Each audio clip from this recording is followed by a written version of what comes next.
മിശിഹായിൽ സ്നേഹമുള്ളവരെ, ഈ വചന ശുശ്രൂഷ സമയത്ത് ഇതിൽ പങ്കുചേരുന്ന എല്ലാ വ്യക്തികളെയും, കുടുംബങ്ങളെയും, സമൂഹങ്ങളെയും ഈശോയുടെ തിരുഹൃദയത്തിലേക്ക് നമുക്ക് സമർപ്പിക്കാം. പരിശുദ്ധ അമ്മയോട് ചേർന്ന് നമുക്ക് പ്രാർത്ഥിക്കാം. നന്മ നിറഞ്ഞ മറിയമേ സ്വസ്തി, കർത്താവ് അങ്ങയുടെ കൂടെ, സ്ത്രീകളിൽ അങ്ങ് അനുഗ്രഹിക്കപ്പെട്ടവളാകുന്നു.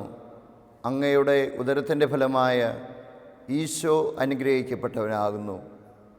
പരിശുദ്ധ മറിയമേ, തമ്പുരാൻ്റെ അമ്മേ, പാപികളായി ഞങ്ങൾക്ക് വേണ്ടി ഇപ്പോഴും ഞങ്ങളുടെ മരണസമയത്തും തമ്പുരാനോട് അപേക്ഷിച്ചു കൊള്ളണമേ. ആമേൻ. മിശിഹായിൽ സ്നേഹമുള്ളവരെ, യെശയ്യായുടെ പുസ്തകം 42-ാം അധ്യായം 16-ാം തിരുവചനം പറയുന്നത് ഇപ്രകാരമാണ്: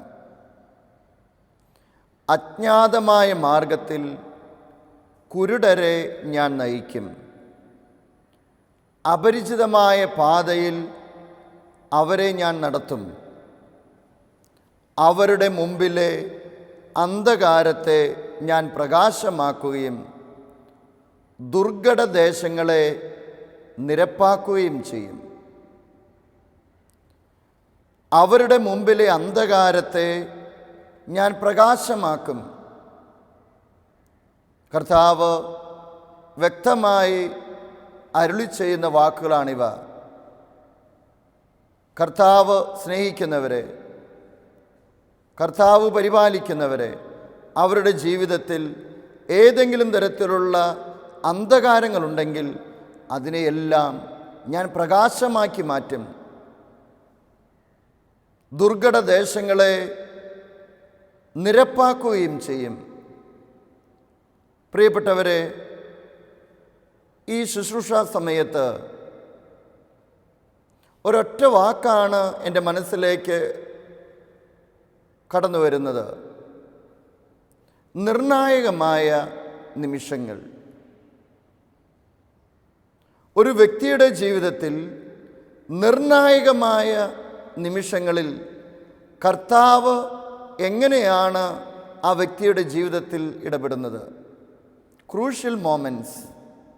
ഓരോരുത്തരുടെയും ജീവിതത്തിൽ നിർണായകമായ നിമിഷങ്ങളിൽ കർത്താവ് ഇടപെട്ടിട്ടുള്ള അവസരങ്ങൾ ധാരാളമുണ്ടാകും. നമ്മുടെ ഓരോരുത്തരുടെയും ജീവിതത്തിൽ എൻ്റെ കർത്താവ് ഇന്ന സാഹചര്യങ്ങളിൽ എന്നെ സഹായിച്ചു, സംരക്ഷിച്ചു, വഴി നടത്തി എന്ന് ഉറച്ച ബോധ്യത്തോടുകൂടെ പങ്കുവയ്ക്കുവാൻ സാധിക്കുന്ന അനേകം മക്കളുണ്ടാകും. തിരുവചനത്തിലൂടെ എങ്ങനെയാണ് നിർണായകമായ നിമിഷങ്ങളിൽ കർത്താവ് ഇടപെടുകയും കൈപിടിച്ച് നടത്തുകയും ചെയ്യുന്നത് എന്ന് മനസ്സിലാക്കുക ആവശ്യമാണ്.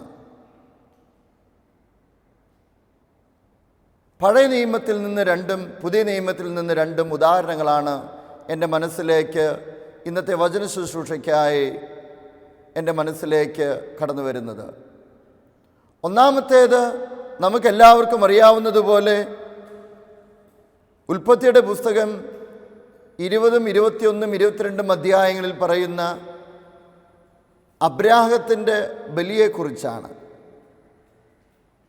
എന്താണ് നിർണായകമായ നിമിഷങ്ങൾ എന്നതുകൊണ്ട് അർത്ഥമാക്കുന്നത്?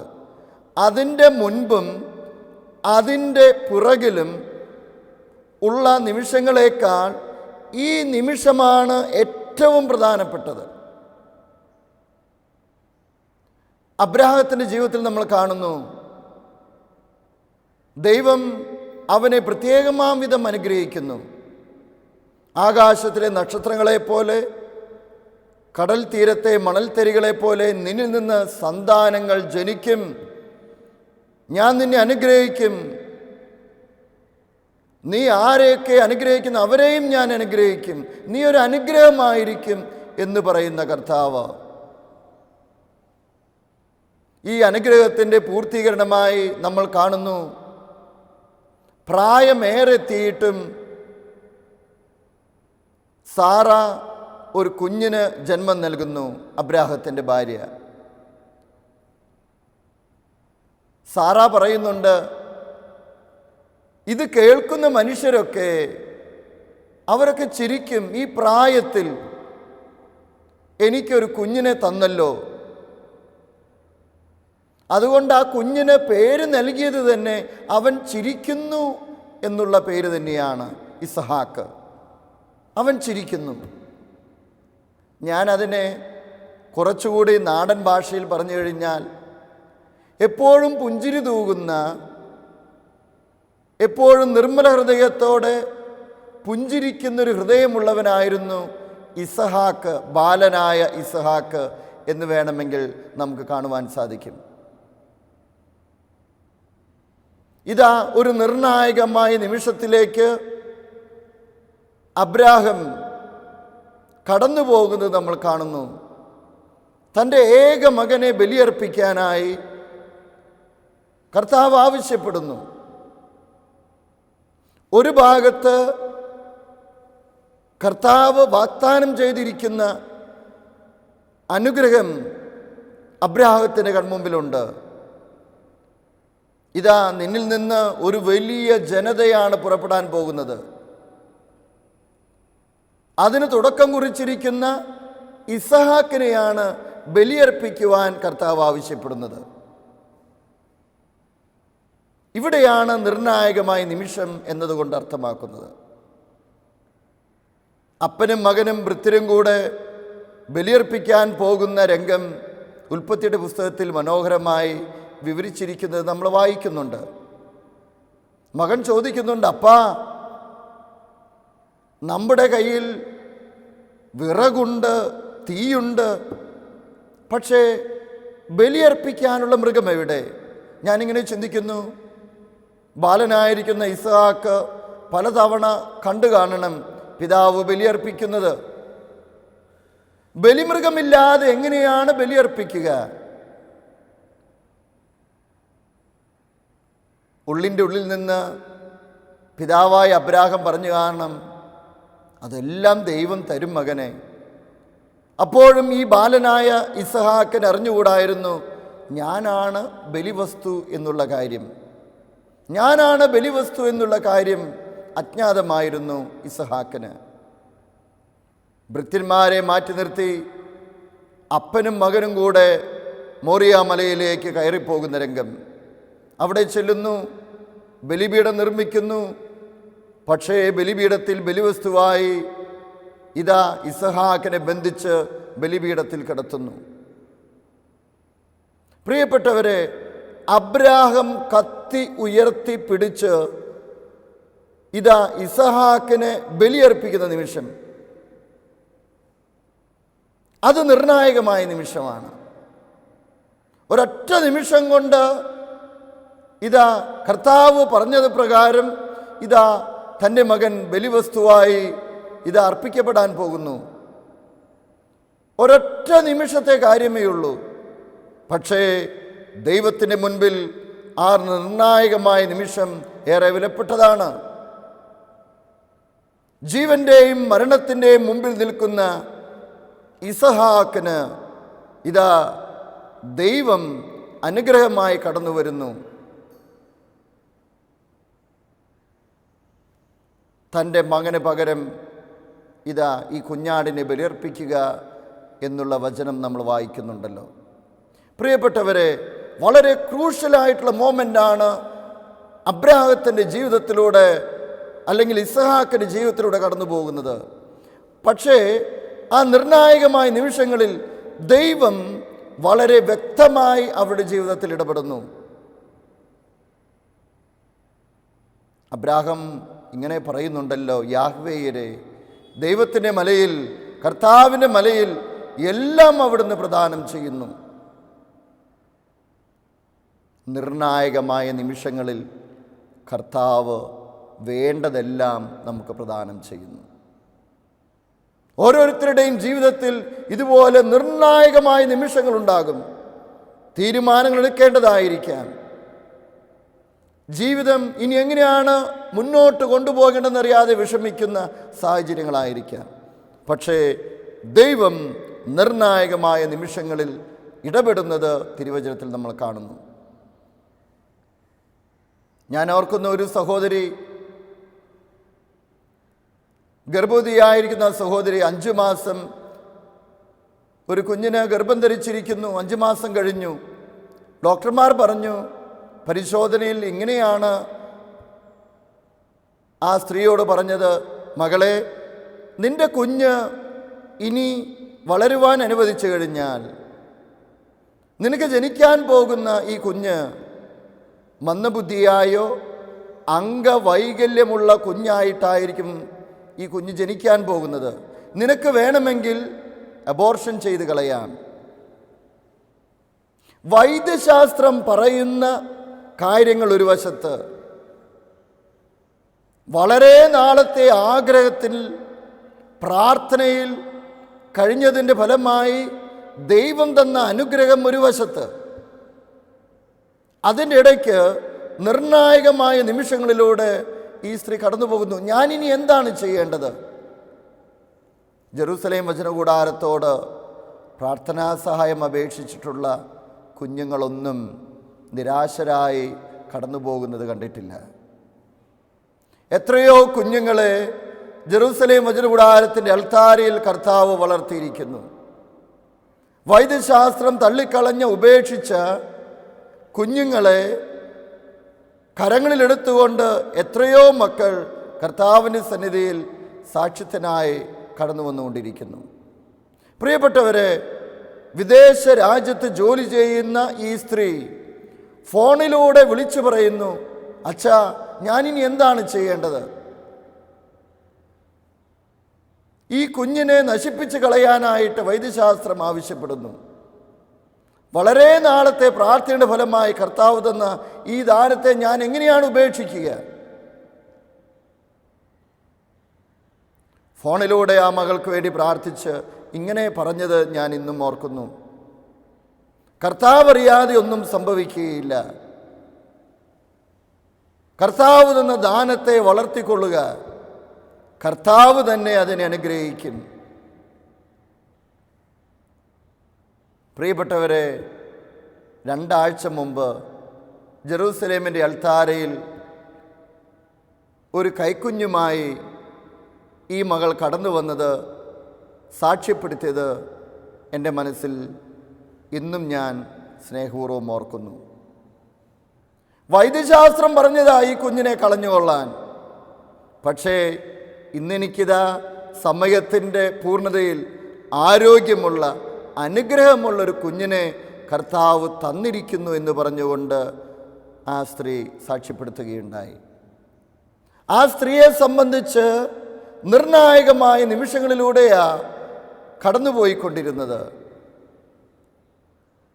അവിടെ കർത്താവ് ഇടപെട്ട സാഹചര്യമാണ്, അനുഗ്രഹമാണ് ഈ മകൾ പങ്കുവച്ചത്. ഓരോരുത്തരുടെയും ജീവിതത്തിൽ ഇതുപോലെ നിർണായകമായ നിമിഷങ്ങളിൽ കർത്താവ് അനുഗ്രഹമായി കടന്നു വന്ന് സ്നേഹപൂർവ്വം കൈപിടിച്ച് നടത്തുന്ന അനുഭവം ധാരാളം ഉണ്ടായിരിക്കും. പ്രിയപ്പെട്ടവരെ, ഇതാ ഒരു കടലിൻ്റെ തീരത്ത്, മുന്നിൽ കടൽ, പുറകിലാണെങ്കിൽ ശത്രു സൈന്യം.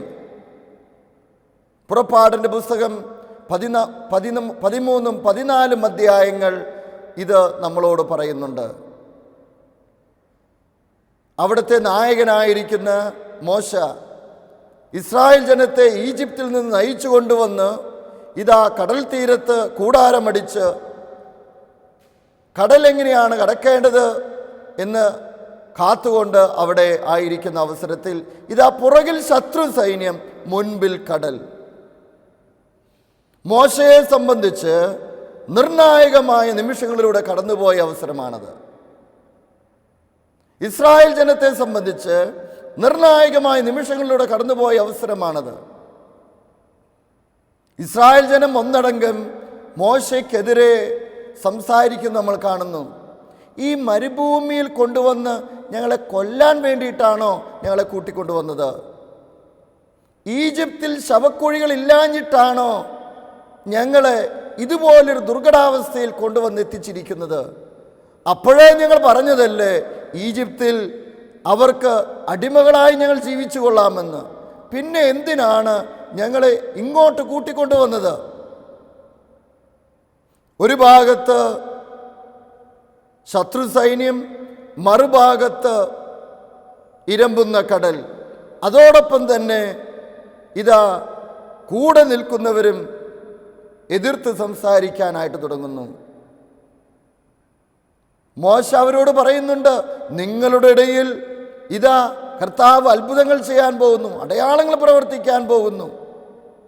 പക്ഷേ ജനം അതൊന്നും ശ്രമിക്കുന്നില്ല. പിന്നീട് നമ്മൾ കാണുന്നത് കർത്താവ് ചോദിക്കുന്നൊരു ചോദ്യമാണ്, മോശ നീ എന്തിനാണ് ഇങ്ങനെ കരയുന്നത്? നീ എന്തിനാണ് ഇങ്ങനെ കരയുന്നത്? അത്ഭുതം ചെയ്യാൻ, അടയാളം ചെയ്യാൻ മോശയെ കർത്താവ് പഠിപ്പിച്ചിട്ടുണ്ട്. ഫറവോയുടെ മുൻപിൽ കർത്താവ് നൽകിയിരിക്കുന്ന നിർദ്ദേശമനുസരിച്ച് വലിയ വലിയ അടയാളങ്ങൾ പ്രവർത്തിച്ചിട്ടുള്ള വ്യക്തിയാണ് മോശ. ഇതാ വെള്ളത്തിൽ നിന്ന് എടുക്കപ്പെട്ടവനെന്നർത്ഥമുള്ള മോശ വലിയ ജലപ്പെരുപ്പം കണ്ടപ്പോൾ അതിന് മുൻപിൽ എന്താണ് ചെയ്യേണ്ടതെന്നറിയാതെ വേദനിച്ചു നിൽക്കുന്നു.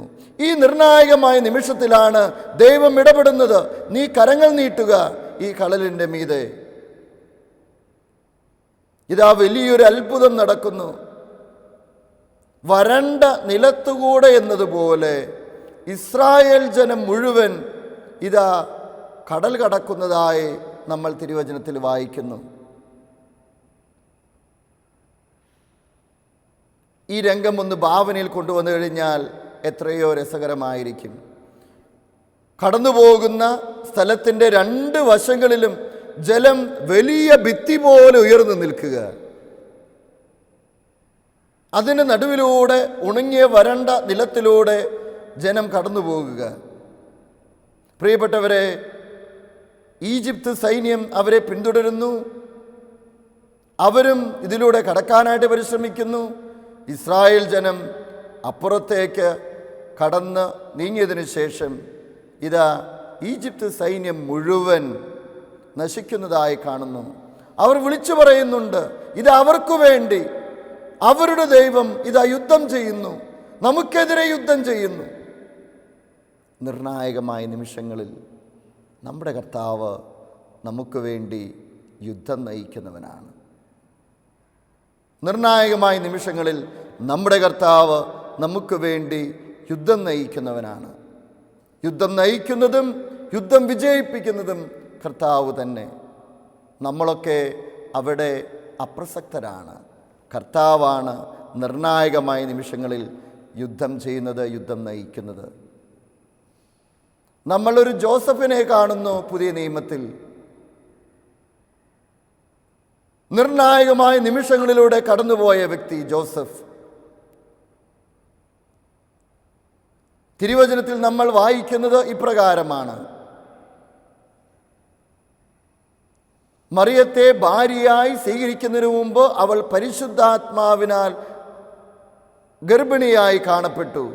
എന്നിട്ട് പറയുന്നു, ജോസഫ് നീതിമാനാകയാൽ അവളെ ഉപേക്ഷിക്കാനായിട്ട് മനസ്സ് വന്നില്ല. ദ ക്രൂഷ്യൽ മൊമെന്റ്, നിർണായകമായ നിമിഷങ്ങളിലൂടെ ജോസഫ് കടന്നു പോകുന്നു എന്ന് നമ്മൾ മനസ്സിലാക്കുന്നു.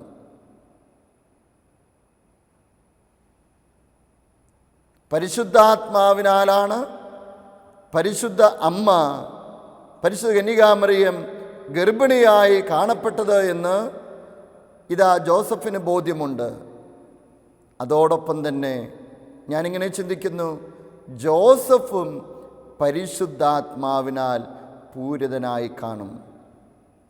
പരിശുദ്ധാത്മാവ് നിറഞ്ഞ വ്യക്തികൾക്ക് മാത്രമേ പരിശുദ്ധാത്മാവിൻ്റെ പ്രചോദനങ്ങൾക്ക് ഉത്തരം നൽകാനായിട്ട് സാധിക്കുകയുള്ളൂ.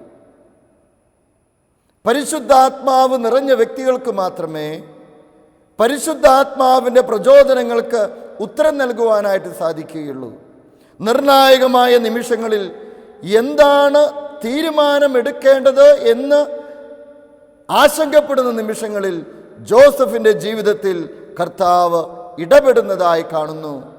സ്വപ്നത്തിൽ കർത്താവിൻ്റെ ദൂതൻ പ്രത്യക്ഷപ്പെട്ടുകൊണ്ട് ജോസഫിനെ ശക്തിപ്പെടുത്തുന്നു.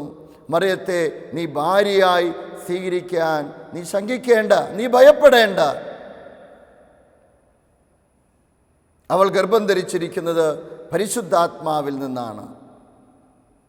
പ്രിയപ്പെട്ടവരെ, നിർണായകമായ നിമിഷങ്ങളിൽ കർത്താവ് ഓരോ വ്യക്തികളുടെ ജീവിതത്തിൽ ഇടപെടുന്നത് തിരുവചനം നമ്മെ ഓർമ്മിപ്പിച്ചു തരുന്നു. ഞാൻ ഓർക്കുന്നു, വിദേശത്ത് നിന്ന് ഫോണിൽ സംസാരിച്ച് പ്രാർത്ഥനാ സഹായം ആവശ്യപ്പെട്ട ഒരു നേഴ്സ്. അവർ ജോലിക്ക് വേണ്ടി വിദേശത്തേക്ക് പോയിരിക്കുന്നു. പക്ഷേ ജോലിയൊന്നും ലഭിക്കുന്നില്ല. കാലാവധി തീരാറായി. 3 മാസത്തേക്ക് വേണ്ടിയാണ് പോയത്. അതിൻ്റെ ഉള്ളിൽ ജോലി കിട്ടിയില്ല എങ്കിൽ പണം നഷ്ടമാകുന്നു. ജോലിയില്ലാതെ തിരിച്ചു പോരേണ്ട അവസ്ഥ. അച്ഛാ, എന്താണ് ചെയ്യേണ്ടത്? ഞാൻ ഇങ്ങനെ ഫോണിലൂടെ മറുപടി കൊടുത്തത് ഇന്നും ഓർക്കുന്നു. ജെറുസലേം വചനകൂടാരത്തിൽ നടക്കുന്ന ശുശ്രൂഷകൾ എല്ലാ വെള്ളിയാഴ്ചയും ലൈവായി ഇൻ്റർനെറ്റ് ടെലിവിഷനിലൂടെ കാണുവാനായിട്ട് സാധിക്കും. അതോടൊപ്പം ചേർന്ന് മകളുടെ നിയോഗവും വെച്ചുകൊണ്ട് പ്രാർത്ഥിക്കുക. പ്രിയപ്പെട്ടവരെ, തിരിച്ചു പോരാനായി ഏതാനും ദിവസങ്ങൾ മാത്രമുള്ളപ്പോൾ നിർണായകമായ നിമിഷങ്ങളിലൂടെ കടന്നുപോയ ആ സ്ത്രീക്ക് കർത്താവ് ഇതാ ജോലി ഒരുക്കി കൊടുക്കുന്നു. തിരുവചനത്തിൽ നമ്മൾ കാണുന്നു, വ്യഭിചാരത്തിൽ പിടിക്കപ്പെട്ടൊരു സ്ത്രീ. യഹൂദർ അവളെയും കൈയോടെ പിടികൂടിക്കൊണ്ട് കർത്താവിന് മുമ്പിലേക്ക് കടന്നു വരുന്നു. കർത്താവിൻ്റെ മുമ്പിൽ നിർത്തിക്കൊണ്ട് അവർ ചോദിക്കുന്നു, ഇവൾ വ്യഭിചാരത്തിൽ പിടിക്കപ്പെട്ടവളാണ്. മോശയുടെ നിയമമനുസരിച്ച് ഇവൾ കല്ലെറിഞ്ഞു കൊല്ലപ്പെടണം. നീ എന്തു പറയുന്നു? ജീവൻ്റെയും മരണത്തിൻ്റെയും മധ്യേ നിന്ന ആ സ്ത്രീ. കർത്താവ് നിശബ്ദനായിരിക്കുന്നു. അല്പനേരത്തെ നിശബ്ദതയ്ക്ക് ശേഷം കർത്താവ് പറയുന്നു, നിങ്ങളിൽ പാപമില്ലാത്തവർ ഇവളെ ആദ്യം കല്ലെറിയട്ടെ.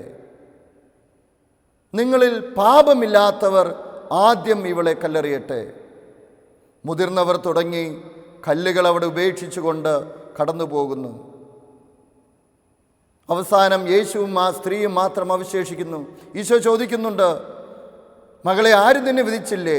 ഇല്ല കർത്താവേ. കർത്താവ് പറയുന്നു, ഞാനും നിന്നെ വിധിക്കുന്നില്ല. മേലിൽ നീ പാപം ചെയ്യരുത്. ജീവൻ്റെയും മരണത്തിൻ്റെയും നടുക്ക് നിന്ന ആ സ്ത്രീ ഇതാ കർത്താവ് രക്ഷകനായി അവളുടെ ജീവിതത്തിലേക്ക് കടന്നു വരുന്നു. ബൈബിൾ പണ്ഡിതന്മാർ പറയുന്നു, ഈ സ്ത്രീ മേരി മാഗ്ഡലിൻ ആയിരുന്നുവെന്ന്. പ്രിയപ്പെട്ടവരെ, നിർണായകമായ നിമിഷങ്ങളിൽ കർത്താവ് സഹായിച്ച വ്യക്തികൾക്ക് എന്താണ് അവരുടെ ജീവിതത്തിൽ സംഭവിച്ചത്? അബ്രാഹം വിശ്വാസികളുടെ പിതാവായി. ഇസ്രായേൽ ജനം കാനാൻ ദേശം സ്വന്തമാക്കി. ജോസഫ് യേശുവിൻ്റെ വളർത്തുപിതാവായി. അപ്പോസ്തോലന്മാരുടെ അപ്പോസ്തോലയായി തീർന്നു മഗ്ദലേന മറിയം. നിർണായകമായ നിമിഷങ്ങളിൽ കർത്താവ് നമ്മുടെ ജീവിതത്തിൽ ഇടപെടാനായിട്ട് ആഗ്രഹിക്കുന്നുണ്ട്. നമുക്ക് പ്രാർത്ഥിക്കാം.